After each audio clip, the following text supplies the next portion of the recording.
Hi everybody, welcome to Yagya VM. In this class, we will discuss a quiz on Asia.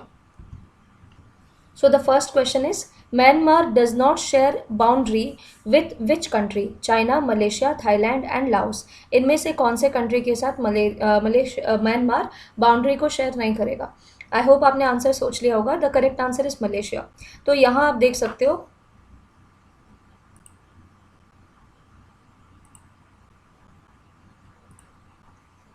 Here आप देख सकते हो this is Laos. Okay और Laos के चारों तरफ जो भी 6 कंट्रीज हैं ये सब उसके साथ बॉर्डर शेयर कर रही है. China, Myanmar, Thailand, Cambodia, Vietnam. Okay तो ये सारी कंट्रीज उससे बॉर्डर शेयर कर रही है, लेकिन म्यांमार का जो टेरिटरी है वो यहीं पे ख़त्म हो जाता है और यहाँ से एक इस्तमस कनेक्ट करती है मलेशिया को. सो मलेशिया क्लियरली म्यांमार के साथ बॉर्डर टच नहीं कर रहा. नेक्स्ट क्वेश्चन पे चलते हैं. Lloyd Barrage, which is a 6,166 mile long network of canals feeding the largest irrigation system in the world with more than 5 million acres of irrigated land. ये कौन से कंट्री में है? दिस लॉयड बैरेज जो कि one of the largest irrigation systems of world है, ये कौन से कंट्री में है? द ऑप्शंस आर चाइना, या तो अफगानिस्तान, पाकिस्तान, इंडिया. इनमें से कौन सा करेक्ट होगा? आई होप आपने आंसर सोच लिया होगा. The correct answer is Pakistan. Next question है, which among the following region is called as rust belt of Japan? किसे हम रस्ट बेल्ट ऑफ जापान कहते हैं? The options are Honshu, Shikoku, Hokkaido and Kyushu. So आपको अगर याद हो तो हमने पूरा वर्ल्ड ज्योग्राफी कवर किया है. ठीक है, इसी चैनल में आप जाकर के प्लेलिस्ट में you can search for world geography and in that all the continents have been covered, और उसमें मैंने ये सारी पार्ट्स भी आपको बताई है. सो ट्राई टू रिकॉल कि इनमें से किस जगह को हम रस्ट ऑफ बेल्ट कहते हैं. The correct answer is Shikoku. Shikoku is the smallest island of Japan.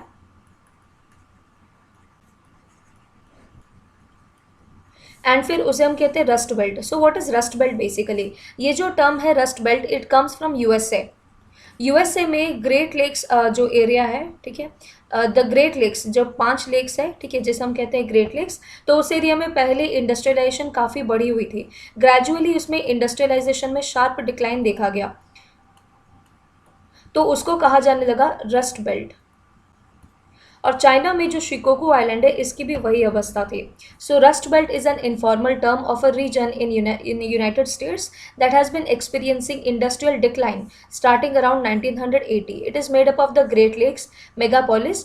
दो डेफिनेशंस वैरी. रस्ट का मतलब होता है जो डी इंडस्ट्रियलाइजेशन हो रहा है उसे कहते हैं रस्ट. तो वहाँ पे इकोनॉमी डिक्लाइन करेगी, पॉपुलेशन वहाँ पे कम हो जाएंगे, अर्बन डीके किया जाए, अर्बन डीके होगा वहाँ पे, and due to shrinking of the once powerful industrial sectors. Okay, this term gained popularity in the US in the 1980s. अब रिसेंटली शिकोकू आइलैंड जहाँ पे इंडस्ट्रियलाइजेशन डिक्लाइन पर था उसको दोबारा से रिनोवेट करने की कोशिश की जा रही है. So this was in news and it is called as the rust belt of Japan.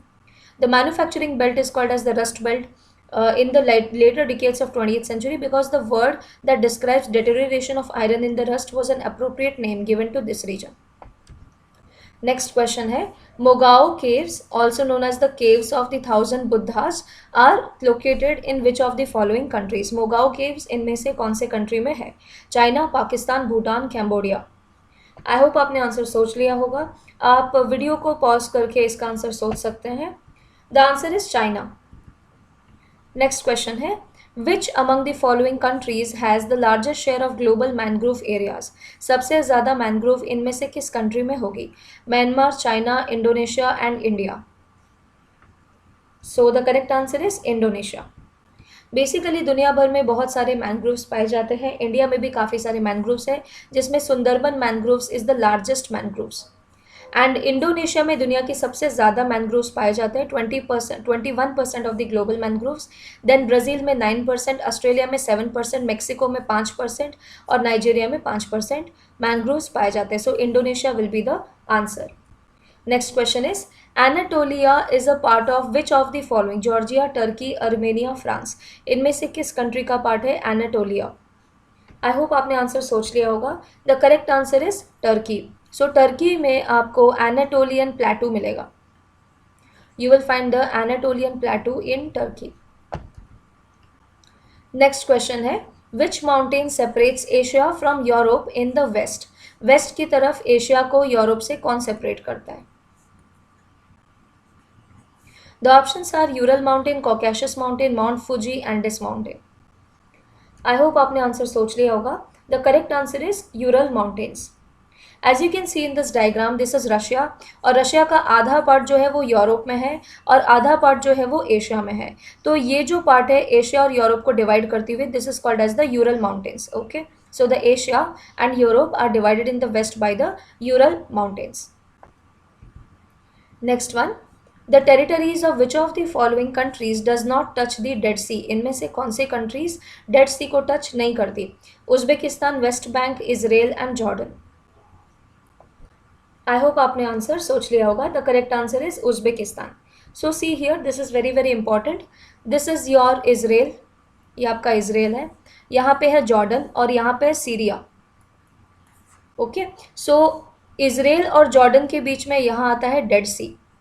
Dead सी की सैलिनिटी बहुत ज़्यादा है। डेड सी की सैलिनिटी वर्ल्ड की one of the highest salinity है। कहीं कहीं आपको ये भी मिलेगा कि it is the most saline water, it is the most saline lake. Most saline lake, इसकी लगभग 33% सैलिनिटी होती है, जबकि बाकी जो ओशंस है, बाकी वर्ल्ड में हमारे जो ओशंस है उसमें लगभग 3.7% की या 3.5 to 3.7% की सैलिनिटी देखी जाती है, बट इसमें लगभग 33% ऑफ सैलिनिटी देखी जाती है। So Dead Sea is the most saline lake, और ये किस किस कंट्रीज़ के बीच में है? ये इजराइल और जॉर्डन के बीच में है। डेड सी में मोस्ट सलाइन होने का मतलब है कि यहाँ पे सॉल्ट कंटेंट बहुत ज़्यादा है, और इसकी वजह से लोग यहाँ पे फ्लोट करना, if a person tries to swim there, तो वो सिर्फ फ्लोट करेगा, it is impossible to sink in that. Next, इसी के साथ एक और चीज़ हम यहाँ पे डिस्कस कर लेते हैं। So this is, you know, this is Israel, ठीक है, दिस इज इजराइल। ओके, और इजराइल और सीरिया के बीच में जो लेक आती है, इजराइल और सीरिया के बीच में ये जो लेक है, it is called as the Sea of Galilee. The Sea of Galilee also very very important. इसके वाटर के डिस्ट्रीब्यूशन को लेकर के इजराइल और सीरिया में काफ़ी टेंशन्स रहती है। This is called as Sea of Galilee and this is the Mediterranean Sea. Next question देखते हैं। The Borneo island is a part of which among the following countries? Malaysia, Indonesia, Brunei, all of the above. I hope आपने answer सोच लिया होगा। The correct answer is all of the above. The correct answer is all of the above. So Borneo island क्या है? सी, this is Asia, यहाँ पे आप देख सकते हैं, दिस इज एशिया। और अगर हम इस एरिया की बात करें, here you can find Indonesia, ठीक है। इंडोनेशिया जो एक बहुत बड़ी आर्चिपेलागो है, इसमें बहुत सारी कंट्रीज है, जैसे कि यहाँ पे Sumatra, okay, like here you can see Sumatra island, okay, Java island, Celebes island, and this is Borneo, this is Borneo. इस पूरे साउथ ईस्ट एशिया में, इस पूरे साउथ ईस्ट एशिया में जो लार्जेस्ट आइलैंड है, the largest island is Borneo. And Borneo इसलिए बहुत इंपॉर्टेंट है because if you observe it carefully, इसमें 3 कंट्रीज आती है इन द बोर्नियो आइलैंड। इसमें 3 कंट्रीज का पार्ट है। नीचे की तरफ है इंडोनेशिया और यहाँ पे ऊपर में है मलेशिया, तो ये दोनों बॉर्डर शेयर करते हैं। और यहाँ ऊपर में एक और छोटी सी कंट्री भी है जिसका नाम है Brunei, that you can see here. नीचे है मलेशिया, नीचे है इंडोनेशिया, फिर है मलेशिया, और यहाँ पे है ब्रुनेई जिसकी कैपिटल है Bandar Seri Begawan. I hope the answer is clear. तो इसका आंसर क्या होगा? All of the above will be the answer, right. So thank you everybody for joining me in this session and I hope आपको ये सारे quizzes helpful रहेंगे। If you like the videos of the channel, do subscribe to this channel and share the videos with your friends. Thank you everybody. Have a nice day. Friends, my name is Yagyasani Patra. I teach on Unacademy Live. This is my referral code Yagya Live, YAGYALIVE. If you use my referral code, then you will get another 10% discount on your Unacademy Plus subscription. For Civil Services 2021, Odisha Foundation course has been launched. So Nirman Foundation course, जहाँ की 25th में start हो जाएगी. In that, we are preparing students for Odisha Civil Services 2021. I am teaching Science, Tech and Current Affair in this particular course. So what are all my courses on Unacademy? First of all, Polity from M. Lakshmikant, part 1 has been already completed. So you can watch the recordings, and my upcoming course Polity from M. Lakshmikant Part 2 will just be started in June. So if you want to learn polity from me, you can join me on Unacademy. Then complete science and technology for OPSC and other government job examinations. Third, current affairs. So weekly current affairs also I am covering on Unacademy platform.